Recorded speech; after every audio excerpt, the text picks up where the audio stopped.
Hey guys, it's Lance at Mac Sound Solutions, and today I'm just doing a quick BruceX test with Final Cut Pro on my Mac Pro 5.1 with the RX6800XT installed to see how it fares. I've updated the BruceX file because the one I had was old and wouldn't even open with the most recent version of Final Cut Pro.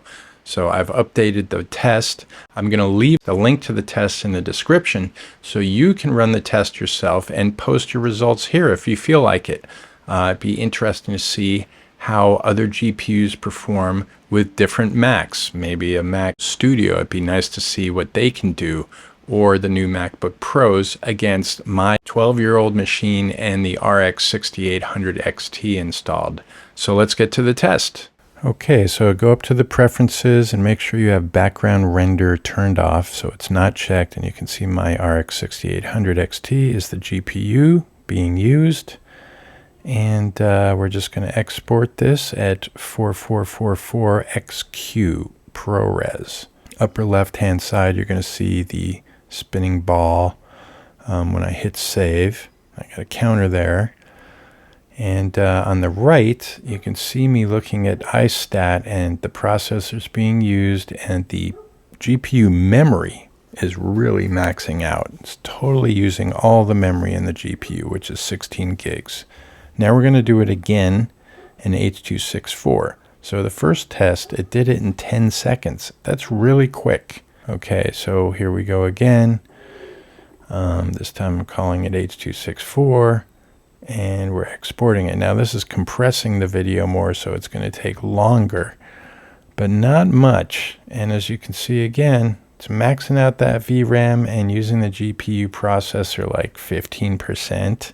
I never see Final Cut Pro really hammer the GPU processor. It eats up all the available video memory though on the GPU. So for a quick comparison, I decided to also run this BruceX test on my MacBook Pro mid-2012. It's got the NVIDIA GT650M with 1 GB video RAM. It also has the Intel HD Graphics 4000, so it's got a dedicated GPU, albeit 1 GB video RAM. But the interesting thing here is when I ran the test, the GPU processor went full on. It was also sucking up the video memory, but you know, as we saw in my earlier test with the RX6800, it was not using the GPU processor like it is here. So with the MacBook Pro, the GPU processor gets completely maxed out and the VRAM, but with the RX6800XT and the Mac Pro, it uses the CPU processor way less and maxes out the VRAM. Interesting.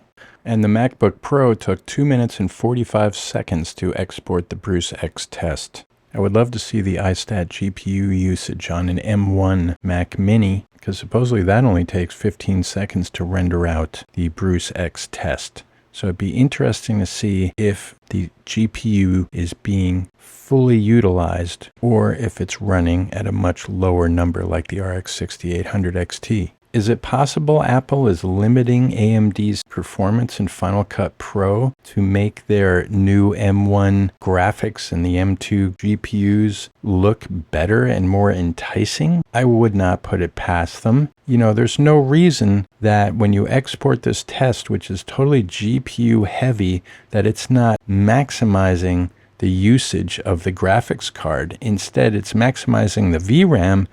But as you see in my test, it's barely hitting 15%. Makes you wonder. Okay, thanks for watching. Download the file from the description and run the test yourself. And please post your results here. It'd be cool to compare. Please give me that thumbs up, and we'll see you on the next Mac Sound Solutions video.